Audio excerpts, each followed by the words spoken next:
In this video, I'm going to show you how to create a character in Pokémon Tabletop United.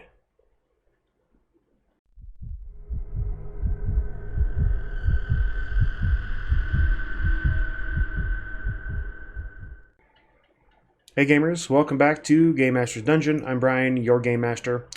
Today we're going to do our first video in a new series for a deep dive into Pokémon Tabletop United. The first thing you're going to need to be able to do is to create a character. If you want to play as a player, if you're a GM, you're going to want to understand everything that goes into making characters, because you're going to probably need to make a few characters of your own.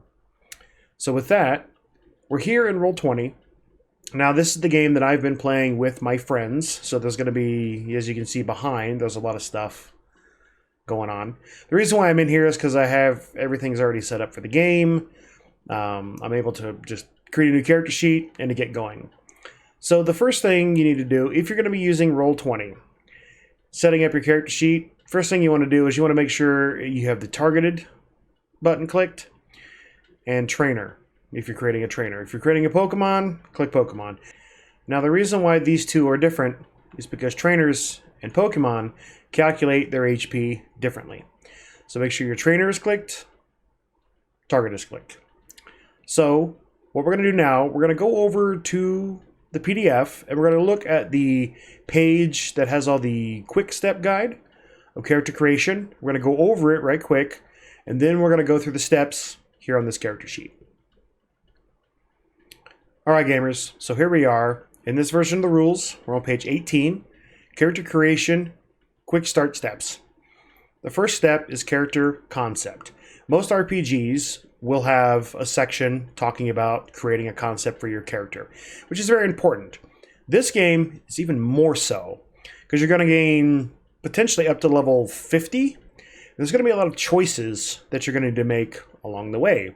Different edges, features, the classes that you're going to take, where you're going to spend your stat points, all that kind of stuff.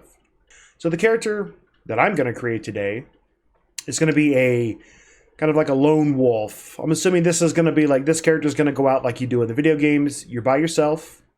You've got your starter Pokemon. You've got to take care of yourself and take care of your Pokemon. So we're going to build a character that's going to be good at battling, not only in league battles, but also in wild battles. Also going to have the skills and knowledges to be able to survive out in the wild by themselves. Step 2, create a background. Now there are some sample backgrounds that you can select, and it'll kind of tell you what skills to rank down to pathetic, what ones to rank up to adept, and novice. Now I didn't use one of those. I kind of came up with mine as I saw fit. I didn't really even give it a name either for this particular video. But if you want to do that, go right ahead. Step 3, you're going to choose edges. There's a lot of edges that you're going to need to look through and read through. I suggest you go and read those sections now if you're going to want to follow along. If not, watch the whole video, then go back in the PDF, come back to the video later if you need to. So in level 1, in the beginning, you're going to choose 4 edges to distribute as you see fit. It's got some rules. So remember, even though you have one adept skill after creating your background, you cannot use any other edges to rank up other skills to the adept level, which would be 46, until you're at least level 2. And then any skills you ranked down to pathetic, so to 1d6, cannot be raised above that at this step at level 1. Step 4, you're going to choose your features. That's a whole, that could be like a whole video on itself on all the different classes, the different features, which we're probably going to do a dive into, really kind of look at the nuts and bolts of that. But for now, just know you're going to get 4 of those of your choosing, and you're going to get 1 additional free training feature. So for a total of 5. Now steps 3 and 4 should be done in alternating order, is my suggestion. Because you're going to be like, oh, I want this feature, I need this prerequisite, what edge do I need to get to this prerequisite? Okay, now I can take the feature, I want another feature, do I have the prerequisites? No. Is there an edge that can get me that at level 1? Yes, take that, back and forth and back and forth.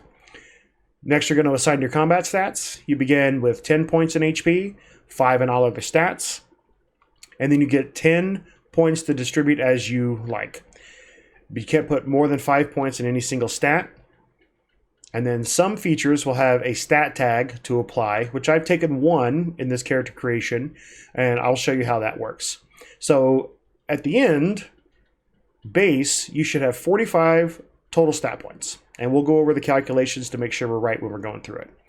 Step 6 is go through all your derived stats. We're going to go through all of this during the character creation part. I'll kind of explain how this all works and what you need to know here. Create a basic descriptions. This is like kind of like the fluff piece, right? Describe your character, what do they look like, where are they from, all that other kind of stuff. Step 8 is choose your starter Pokemon. That will be the next video in the series. Now, as a caveat to that, I'm going to put a poll up with this video. I'm going to select probably 5 Pokemon that I think would be a good starter Pokemon, or cool, or good and cool. And I'll let you guys vote. And then once the cutoff comes, whatever one gets the highest vote, that's the Pokemon that I'm going to use to create that video with. And then step 9, buy starting items, which I have done, which we're going to go into when we get to that part. We do get 5,000 Pokédollars to split among equipment and some reserve cash, and it gives you some suggestions of buying some Pokeballs and restorative items at least. Okay? So now let's get back over to Roll20, and let's start working on this character sheet. All right, gamers, we're back. So we've got our stuff set here in Roll20, our 2 buttons.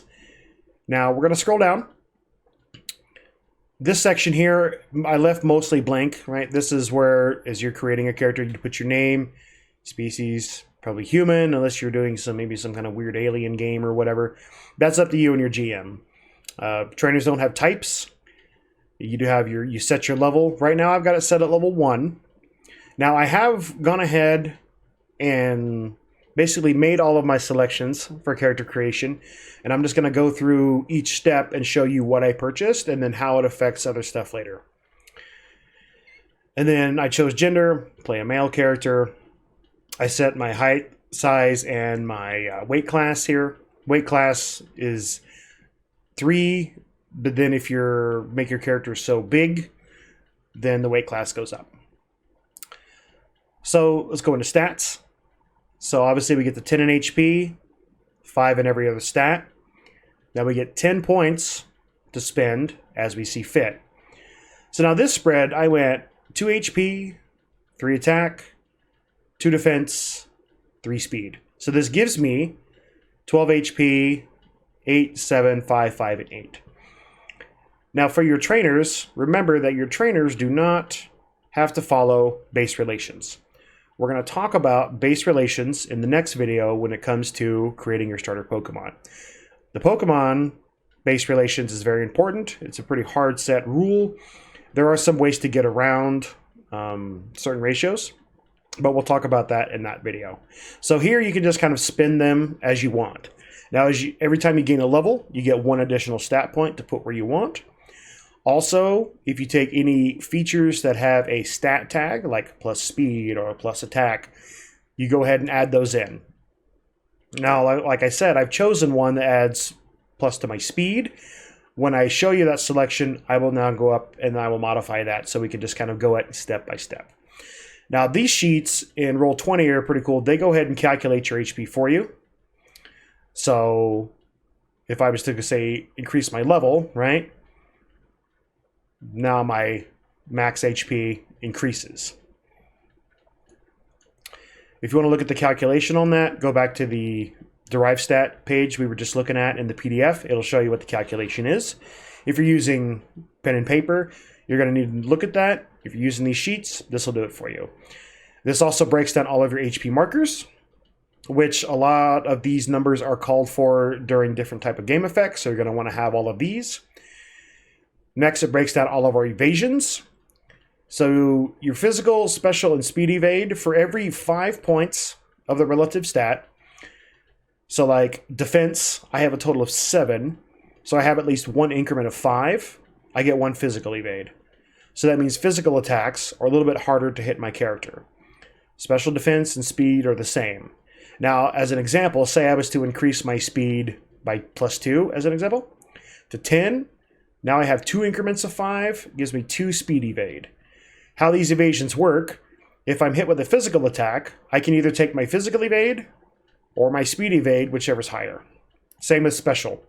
If my special is higher than my speed, I would take my special evade, or vice versa, I would just use speed evade. Okay. Your capabilities, these you're going to have to calculate by yourself. They are, once again, on that page in the quick steps in the PDF. Breaks down all the different calculations, which I've gone ahead and done. We will go back and look at that page again, so don't worry if you're kind of confused for now. But just know this is a pretty standard spread of what your capabilities are going to look like, unless you take certain edges, features, or if you apply points in certain skills. Now, your throw range is not automatically on the capabilities list. Click the Add button, which I did. Type in throw range. The calculation for this, which is on that page in the PDF, is 4 plus your ranks of athletics. My character, which I'll show you here in a second, has 2 ranks of athletics, which gives me a total of 6.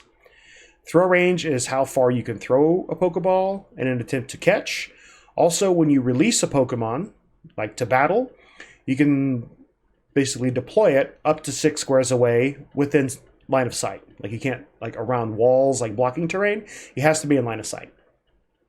This section here, this is where you can track all of your status conditions, which is really cool. We're going to skip moves for now. All right, so we're going to go ahead and go on down here to skills. So real quick, we're going to look at the PDF again. Step 2 is your background. This is all about your skills. Okay, this is where you're going to rank down 3 skills to pathetic, so from 2 to 1. 1 skill of your choice is going to go from 2 to 4, and then 1 is going to go from 2 to 3. Let me show you what I did. Now, I do have other ones that are higher because I've taken edges and features, but we'll talk about all that here in a second. So I ranked up to Adept Focus. I wanted Focus because I knew I wanted to take the Duelist class, and that's kind of like their signature skill. I ranked down Occult Education, Stealth, and Intimidate. I didn't feel like my character was that type of character. He's not really good at those skills. So what did I rank up to? 3. I ranked up Survival, because this character is going to be out on his own, out in the wild, trying to become the best trainer. You're going to want Survival to be able to survive out in the wilderness. So here we're back at the PDF. Step 3, choosing your edges. So edges and features, I did at the same time. I alternated back and forth. So I'm just going to go through the selections that I made so you can kind of see where my mind is on the type of character that I want to create and the choices that I made. So I definitely want command. I needed command a little higher. Command from 2 to 3. So I took the basic skills edge at level 1 to improve my command to level 3. The reason why I need this is because Ace Trainer relies on stuff with command, along with some of the other edges and features that I want. Also have command as a prerequisite as well. I also took basic skills Perception to go from 2 to 3, because I want to be able to see what's going on. I don't want to get surprised. I want to find maybe hidden items or maybe Pokemon that are hiding in the bushes or in the trees or whatever. This character is going to want to catch them all. Got to be able to find them all first. I also took basic skills Medicine Education. The reason why I took Medicine Education, because this is going to give me access to one of the classes that I wanted, which is Researcher, mainly Apothecary.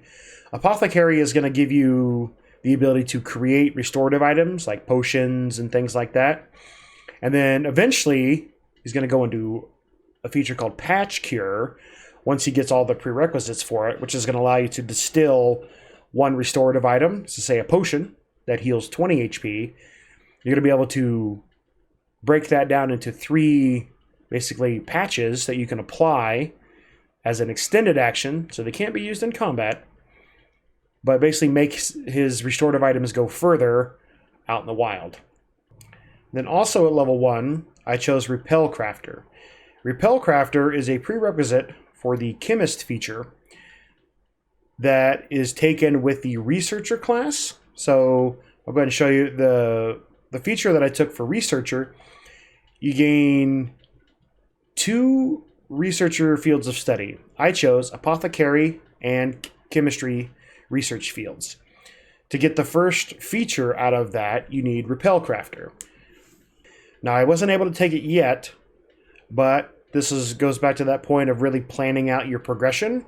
I take it now so that when I get to the level where I can actually take it, I can take it right away. The Chemist is going to allow you to create like X items and dire hits and things like that. Figure this character will want to try to make as much stuff as he can instead of having to purchase it all. All right, so let's move over into the features that I chose at level 1. So you get the 1 free training feature. So I chose Focus Training because you need Focus Training for the Duelist class, which I took second, we're going to talk about here.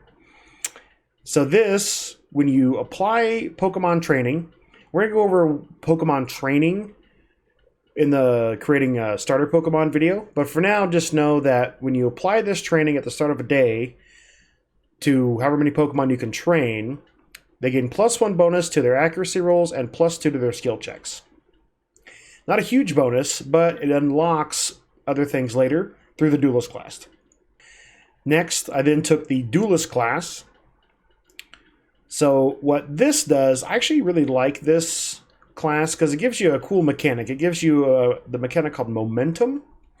Now, Momentum, let me just put it in the chat window here so y'all can read it at once. So what you do as a swift action on your trainer turn, you tag a foe. You're basically like, okay, I'm going to tag that target over there. Only one foe can be targeted this way at a time. If a new foe is tagged, all other tags are lost. Then now your Pokemon, under the effects of Focus Training, gain half their momentum, rounded up, as a bonus to accuracy and evasion against tagged foes.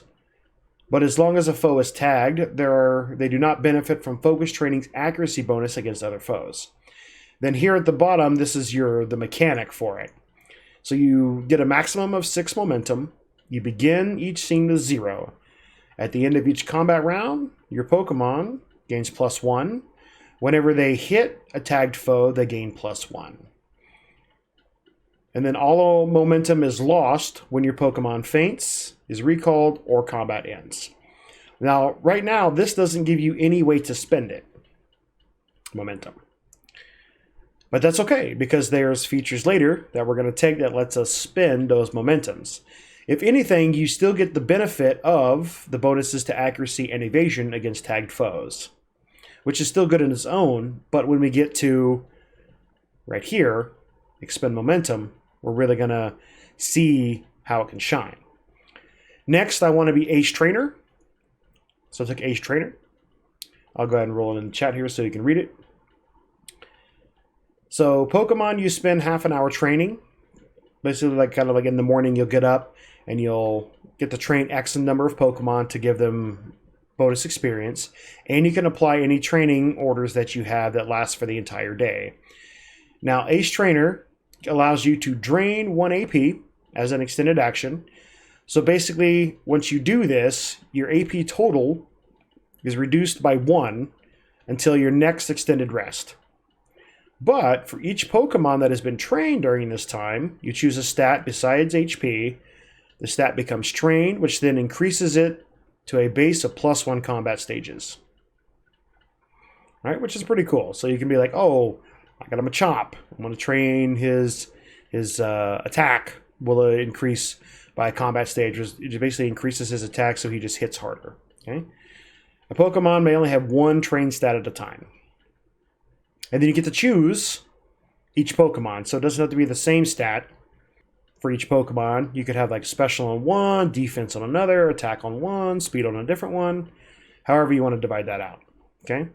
Now Ace Trainer is going to unlock some stuff later, which we're going to go through. Because at the end of the level 1, I'm also then going to level us up to our first milestone of level 5. The reason why I did that is because I think it's pretty important of understanding how milestones work. And then also you kind of get to see how you progress as you've got your plan of how you want to build your character, the choices that you're going to need to make at certain levels if you want to gain certain things as quick as you can. Next, I want to be a capture specialist because I want to be able to catch them all. Now, remember, you're limited to 4 classes. So I've already got Duelist, Ace Trainer, and Capture Specialist. I only get 1 more after this, which you can see the next one is Researcher, which we'll talk about here in a second. But Capture Specialist, now this gives me, I put it here in the target just so I can notate it. This has the plus speed tag. Now what this does is when you take this, you improve said stat, in this case speed, by +1. So you would go up here, put it in allocated, there you go. Now we have a 9 speed. Okay. Now I'm going to go ahead and roll this, and so we can read it here. You gain 2 capture techniques, which when you look at the capture specialist in the PDF, the page after that is going to have in a big green box a list of all the different capture techniques that you can choose from that you meet the prerequisites for. In this, I took Tools of the Trade and Curveball. Now I've put those over here in my abilities. So let's look at what Tools of the Trade do. Let me show you this. I don't know why it does this goofy thing right here for any other ability besides the first one. Just ignore that. So this I get to add +2 to all accuracy rolls made with Pokeballs, hand nets, lassos, weighted nets, and glue cannons. I add +2 to athletics checks made when reeling in Pokemon with a fishing rod. And I add +4 to the D20 rolls made to see if a Pokemon is attracted by bait or fishing lure. This is going to help us with fishing, catching water Pokemon. If I have these other tools like the nets, the lassos, glue cannons, Pokeballs, all that stuff, I'm going to hit more often, so it's going to give me better opportunities to attempt to catch these Pokemon. Okay.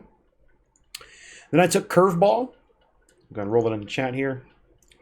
So whenever you hit a target with a Pokeball, you may deal damage as if you had hit them with a struggle attack. This damage triggers before any of the Pokeball functions, such as making a capture check, releasing Pokemon, etc. Then I also took Researcher feature at level 1, and this is a class feature. Let me open it up here. I'll just roll it in the chat so you can see it. You choose 2 fields of study. I chose Apothecary and Chemistry. Now, I didn't take anything from Chemistry right now because I didn't have enough feature selections that I wanted to spend right now for it, but I did take Apothecary. Open this up, I'll roll it in things so you can see it. So Apothecary, this is from Researcher level 1. When you take Apothecary feature, you gain any Apothecary recipe for which you qualify, which I took Restorative Science, which we go up here, and I put in my abilities under Restorative Science. Roll it so you can see it. So for 100 Pokédollars, you can create an Antidote, Paralyze Heal, Awakening, Burn Heal, Ice Heal, and Potions. Now this doesn't mean you can just send money off into the ether and then items appear. What the game does, it has this mechanic of what they call scrap. So they have like medical scrap, food scrap, Pokeball scrap. So you would need $100 worth of this medical scrap that then you can then turn into these particular items. So how would you get this?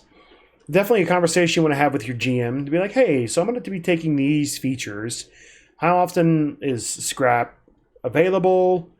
Where can I get it? Those kind of things. Like for medical scrap, Nurse Joy at the Pokemon Center could sell you like X amount of Pokédollars worth of medical scrap at every so many days or wherever, however you wanted to run it.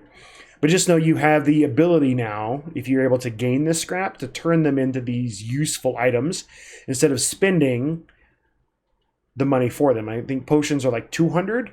Right now you can create them for half, which is great. This is going to make your money go a lot further, and it's going to enhance your survivability. Now, that's all of my selections for level 1. All my features, all my edges for level 1. Let's go back and look at the PDF and see what the next step is. All right, we're back in here in the PDF looking at the quick start steps. Step 5 is assign combat stats, which I've already done, which I showed you earlier. Step 6, find your derived stats. So you just go through this one at a time, calculate it all. Now the sheet calculates action points for you. that's in Roll20. But if you're using pen and paper, just know at level 1 you'll get 5 action points. And then for every 5 trainer levels thereafter, you get an additional action point. Action points are used to fuel certain features, or they can be drained, like my Ace Trainer, or some can be bound with other features as well. You're just going to want to look at those and make sure you're using your action points effectively and not basically running yourself down to 0 action points every day through the use of features. Because one of the things you can do with action points is you can spend an action point to gain +1 to an accuracy check or +1 to a skill check for you or your Pokemon. Next, your trainer HP is equal to trainer level ×2 plus your HP stat ×3 plus 10. Once again, the Roll20 sheet automatically does this for you. Next, your power stat starts at 4. If you have increased levels of athletics or combat, it increases your power. My character does not, so it has a power of 4. High jump will start at 0. If you have increased levels of acrobatics, you gain additional levels of high jump. Your long jump is equal to acrobatics divided by 2, rounded down. Overland speed is equal to 3 plus your athletics plus acrobatics divided by 2. Swim is half, rounded down, of your overland speed. Throw range, which I've already talked about, athletics rank, +4. Your size is medium. And then this is where it talks about your weight class. If you're in this weight group right here, you're 3. If you're in this weight group, you're 4, and 5 if you're higher than that, right? So I just stuck with weight class 3. Basic description, I'm going to kind of skip that. Obviously, you're going to want to really go into this, describe your character, put some details in there, right? Really flesh it out, make it a nice, well-rounded character. Choose your starter Pokemon. That'll be for the next video. Let's go back to the character sheet, and I'll show you what items that I purchased at level 1 with my 5,000 Pokédollars. Alright, so we're back here at the sheet. So let's look at what I've purchased with my 5,000 Pokédollars I was given. So I start with a Pokédex. In my game, I gave everyone a Pokédex to start with.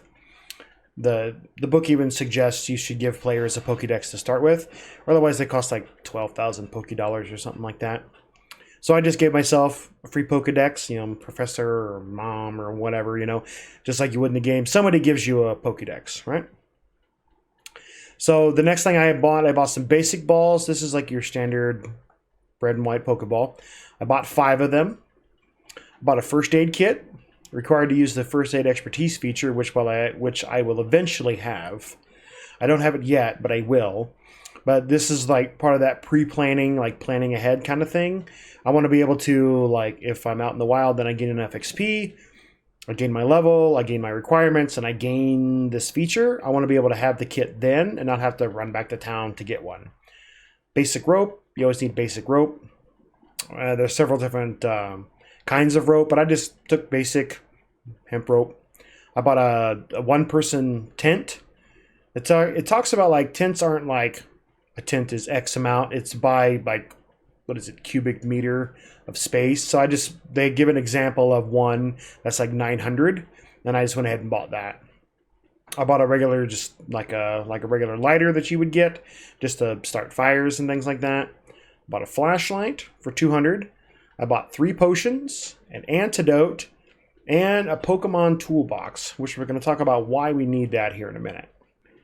All right, so that's everything for level 1 that I've got done. So now what I'm going to do, we're going to level this character up to level 5, which is their first big milestone. If you want to see that, let's go back to the PDF here. So let's go over what we're going to get at each level. So at every level, we gain a stat point, which I talked about, not following base relations, so you don't have to worry about it. You can spin it however you want. At odd levels, you gain a feature. At even levels, you gain an edge. Unless, as a note, a feature or an edge explicitly states you can take it multiple times, such as ranked feature, you may only take it once.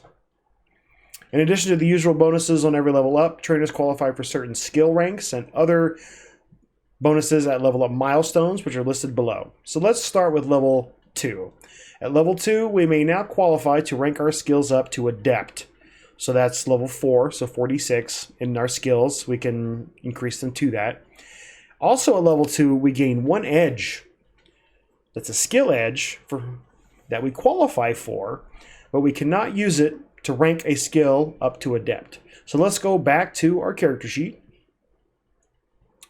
And let's look at, we're going to go here, increase our level to 2. You'll see that our max HP goes to 50. All this stuff changes. Now at level 2, I've got my notes over here of what I've already kind of decided to spend. I'm going to take +1 speed at level 2. So this is going to give me speed 10, make me go a little faster in initiative order. Also improves my speed evade. Doesn't do anything with our capabilities. Don't get any more moves.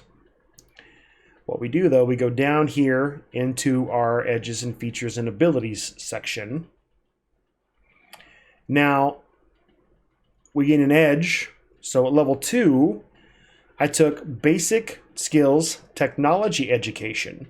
This increases it from untrained to novice. So that's where we get right here. So we were at 2, this takes it to 3. Okay? Then we also gain another edge for just being level 2. I took medic training. This requires novice medicine education. As you can see at level 1, I improved my medicine education to 3, which is novice, so that I could qualify for medic training at level 2. So when I use restorative items on others, they do not forfeit their next turn. Say in battle, you use a potion on your Pokemon. Normally their next turn they would forfeit because of that. This prevents that from happening. You don't want to lose turns because that can be devastating. So now back to our advancement for level 3, odd level, we gain a feature. So if we go here, right, we gain a feature. We should have a total of 6 features at the end of this. Let's see what we got. So at level 3, I took Expend Momentum. So we talked about the Duelist class earlier, about how it gains momentum. This, let me roll it here so we can see it in the chat. This is how you can spend that momentum. So you can apply one of the following effects. I think this is really good. I made a character in my game on part of the rival team, and he has this on his Pokemon, and it was actually really good. It was especially the spending 2 momentum allows you to automatically roll an 11 on 1 d20 roll on your next choice on your next turn. So the Pokemon's going to attack or whatever. Well, now he rolls an 11. Then if he's got any accuracy bonuses, now it's even higher, which is almost guaranteed to hit that particular attack. Or it could be a skill check or whatever, right? But this is what you can do. So you can regain the use of an every other turn frequency move. You can roll an 11 on your next d20. Or you can regain the use of a scene frequency move, but you can only use this once per scene per Pokemon. So some moves, you'll see when we go into the creating starter Pokemon, some of their moves may have a scene frequency. That means like once per scene, you can use it and then that's it. This is going to allow this trainer to allow those Pokemon to regain the uses of those per scene one time, which I think is a pretty strong ability. Now also at level 3, I chose to add +1 to my attack. Let's go and add that here. Now the reason why I'm improving my attack is because with my curveball, I do a struggle attack. As I improve my attack stat, the damage of that curveball goes up. So say I just want to throw out a ball first thing, try to hit a Pokemon, I can hit him with the curveball, hopefully deal some damage so they're not at full health, so it improves my odds of catching that Pokemon. All right, now we're back here at the progression chart. So level 4, we just gain 1 edge and 1 stat point. Let's go back to our sheet. At level 4, according to my notes, I'm going to add +1 to my defense. Defense, special defense, one of the things you're going to want to look at as well as a trainer. Basically, as a trainer, you're going to need almost everything except for attack and special attack if you're not taking any kind of combat maneuvers or any type of attacks or anything like that. You can forsake that, which is why I don't have anything in special attack, but I put points into attack. But also, while you're out in the wild, the trainer himself will probably get attacked by Pokemon, you're going to want to not be like a paper bag and get shredded in a single hit. So you're going to want to make sure you look at your defenses, which is kind of what I'm thinking of. Now also, we are level 4, so we get ourselves a new edge. What did I take at level 4? So I took the basic balls edge. So level 4, this allows me to craft basic Pokeballs and great balls for a pretty sizable reduced cost. So basic balls is basically cut in half, and then great balls are, I think, cut in half as well. I think they're 350. This requires my Pokemon toolbox, which I have. So I bought this in the beginning, even though I couldn't use it, but knowing that I would be out in the wild, if I gain the level to get this, I can now put it into use right away. This is, once again, one of those ones I need like Pokeball scrap. So maybe there's like a scrap merchant or like a junkyard or something that you can go rifle through and maybe find so many Pokédollars worth of junk that then you can then convert with your toolbox into balls, which is then going to make your money go a lot further because you're going to need a lot of Pokeballs, especially in the beginning. Things are more difficult to catch because your trainer level isn't that high. You only have the basic Pokeball, so you don't get a lot of bonuses to your capture rolls. All right, so now we're back here at level 5. Level 5 is a big level. So this is going to give us a feature because we're odd. Then we're going to make a choice. Either one, we're going to gain one general feature for which we qualify, or we can, on every even numbered level from 6 to 10, we can gain +1 stat point that must be spent on attack or special attack. You also gain +2 stat points representing level 2 and 4 retroactively. So this is, say you're playing like a martial artist or you're playing a psychic type character that has offensive moves. This could be an option for you as well. Just remember though that offensive moves by the trainer are normally not allowed in league battles. But once again, that will be up to your GM. All right, at level 5, I took, as my one feature that I get for level 5, I took Elite Trainer. Elite Trainer comes from the Ace Trainer class. I'll roll it in the chat here so we can see it. This basically gives me another free training feature that I took, Brutal Training. I'll roll it in chat just so it's there. So what Brutal Training does, when I apply this training to the Pokemon in the morning, it increases their critical hit and effect range by +1. So now stuff crits on 19 instead of 20. And then effect range is like, say a move has like on a 17 plus, it poisons. Now it's a 16 plus, right? Which is pretty helpful. Elite Trainer then allows me to apply 2 different training features to each of my Pokemon that I train. So in the morning, I train my Pokemon, I give them Brutal and I give them Focus Training. So they get the improved crit and effect range, and they get +1 accuracy and +2 skill checks. Now remember, these Brutal Training and Focus Training, or basically any feature with the Orders tag, can be used in combat as a standard action on your turn to basically apply its effect to your Pokemon. And it can stack with itself, or it can stack with another training feature. So say later on I get a 3rd training feature, say like Agility Training. I can apply Brutal and Focused to my Pokemon for the day when I train them in the morning. And then during combat, I can give them Agility Training, which gives them +1 to their movement capabilities and +4 to their initiative, right? You're really stacking on all of those different buffs. Or I could just double up on Brutal Training, +2 to crit, +2 to the effect range. Or I can double up on Focus Training. I can give them an extra +1 accuracy and an extra +2 skill checks. This is really going to stacking buffs on your Pokemon to make them even stronger in combat. Okay? Now, with my other one that I got, my other feature that it gave me, my general feature, I took Commander's Voice. Let's roll it here.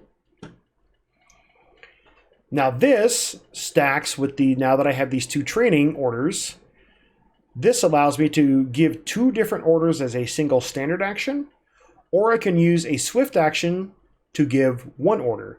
So not only can I apply Brutal Training and Focus Training in the morning, I can then, as a standard action, apply both again to the same Pokemon, basically doubling the effect of both, which is going to make that Pokemon really strong. Or if I get another training feature later, I can give that training feature and brutal or focused or however I want to do. And then it's got special, if you use this to use focus command and another order, the second order applies to both Pokemon you're commanding this turn. Right? I don't know if I would take focus command with this character, but I mean, if I get to the point where I've got extra feature choices and it's something that I could really take effect from, I would probably take it. Now, also at level 5, I did improve my HP. So now my HP is now 13. Let's set our level to 5. So now you can see I went from 48 at the beginning to 59. I've gained 11 HP in basically 4 levels, right? All right, gamers. So there it was. We created a level 1 character. We made all the selections and followed all the steps for a level 1 character. Then I took you level by level from level 1 to level 5 to the first big milestone.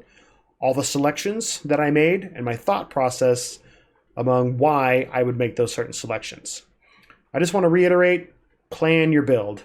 At least up to level 10. Now, when you create a character, you're going to start a fresh game, create up to level 10, and try to have it planned several levels in advance. So as you're playing through the game and you're gaining levels, really, okay, I planned to level 10, now I'm level 6, I need to plan to like 15, right? Because your thoughts are going to change. Some of the stuff you might need might change. You might gain certain Pokemon that maybe certain edges or certain features are really going to help, or a certain class might really be able to help you. Especially if you decide to get into like Pokemon contests, or if you're not into Pokemon contests and you took stuff for it, you can do the retraining option and get rid of that to get new stuff. There's a lot that goes into a character. You're going to want to plan it out, because you're not going to get to like level 20 and then just kind of be like dissatisfied with your character, which can happen. But just plan ahead, like you saw, right? I took stuff at level 1, level 2 that technically I really had no use for, or it didn't do anything for me until I got to level 3, level 4, and so on. Having those kind of steps in place are going to make your character advancement easier, and then you're going to hit those big power spikes when you hit those certain levels to gain the new feature or edge that you've pre-purchased their prerequisites for. All right, gamers, so that's going to wrap us up. I hope this video helped you. I tried to be as clear and concise as possible. This is a pretty complex system. A few of you have wanted a more deeper dive into the system, and this is kind of, like I said, our starting point, creating a character. Even with character creation, there's a lot going on. There's a lot of reading, there's a lot of flipping through the book you're going to need to do. So if this kind of gave you some ideas or kind of helped clarify some questions or gave you some inspiration, hit the like button for me. That's going to help other people potentially see this video, and hopefully it helps them as well. If you're not subscribed, hit the subscribe button if you would like to see more regularly. It really helps the channel out. I appreciate all of you that have joined recently. Now that we're over 1,000 subscribers, I hope to continue to grow and make this community that we're building here together even better. So with all that, until I see you again in the dungeon, I'm Brian, your Game Master, and happy gaming.